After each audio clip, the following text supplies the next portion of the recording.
Sitting around the campfire singing songs of yore, playing till my fingers are sore 'cause they always want one more.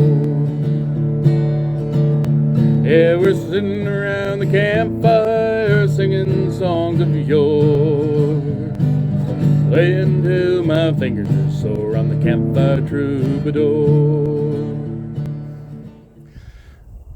Well, a good day to you fine gentlemen and ladies, and thank you for joining me today for a wee bit of singing and a wee history lesson.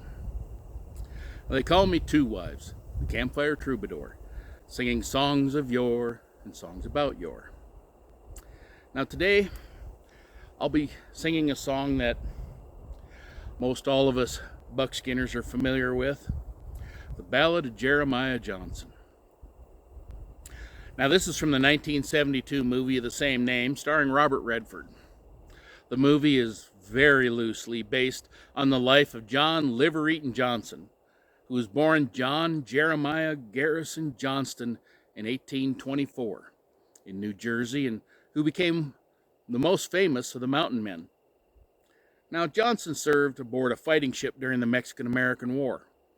After striking an officer, he deserted and started calling himself Jerimiah Johnson. He traveled west to become a miner in Alder Gulch, Montana, where he also became a woodhawk, supplying cordwood to steamboats. Now, rumors and legends abound concerning Johnson. Some are true, and some are, well, maybe embellished just a wee bit. Or a lot. Now, ranking highest among them is the story that his Flathead Indian wife was killed by a young Crow warrior in 1847. Johnson then embarked on a vendetta against the Crow. According to some historians, he killed and scalped more than 300 Crow warriors while avenging the death of his wife. As his reputation and collection of scalps grew, Johnson became an object of fear among the Crow. A large part of the fear came from the story that he'd cut out and devour the livers of those enemies that he slew, thus making their life essence and strength part of him. This led to him being known as Liver-Eaten Johnson.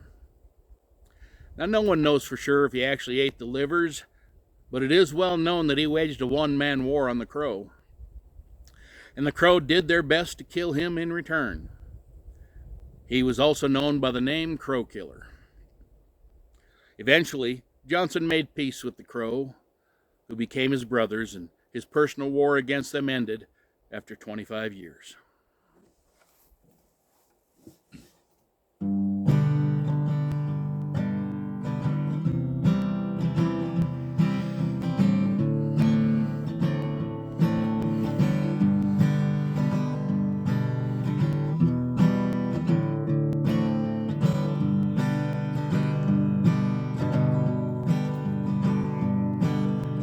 Jeremiah Johnson made his way into the mountains, betting on forgetting all the troubles that he knew. The trail was wide and narrow, and the eagle or the sparrow showed the path he was to follow as they flew. A mountain man's a lonely man, and he leaves a life behind. It ought to have been different, but you oftentimes will find that the story doesn't always go the way you had in mind. Jeremiah's story was that kind. Yeah, Jeremiah's story was that kind.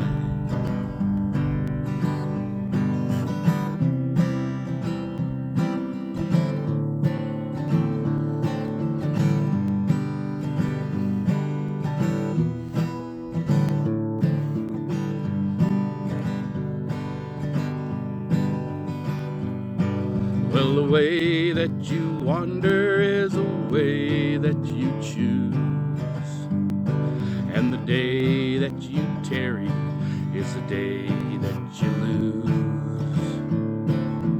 sunshine or thunder, a man will always wonder where the fair winds blow.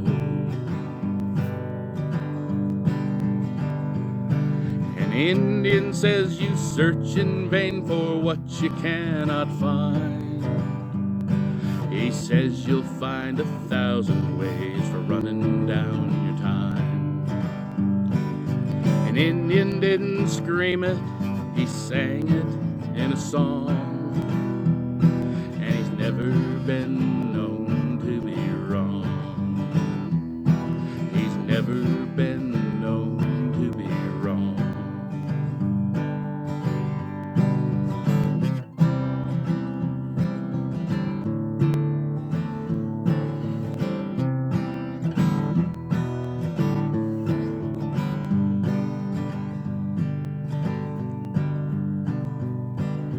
Jerimiah Johnson made his way into the mountains, betting on forgetting all the troubles that he knew.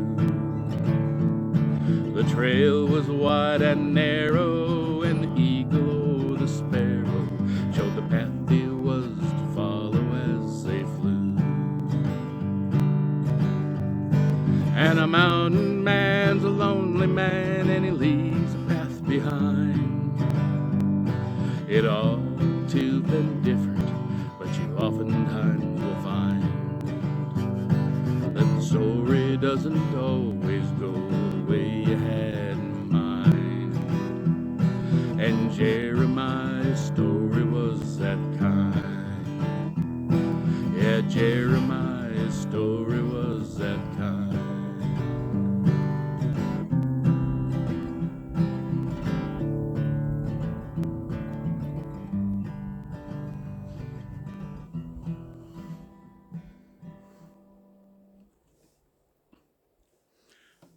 Well, thank you for joining me today for a wee bit of singing and a wee history lesson. I hope you enjoyed our time together and mayhap even learned a wee bit. Until we meet again, I remain your humble servant, Two Wives, the Campfire Troubadour.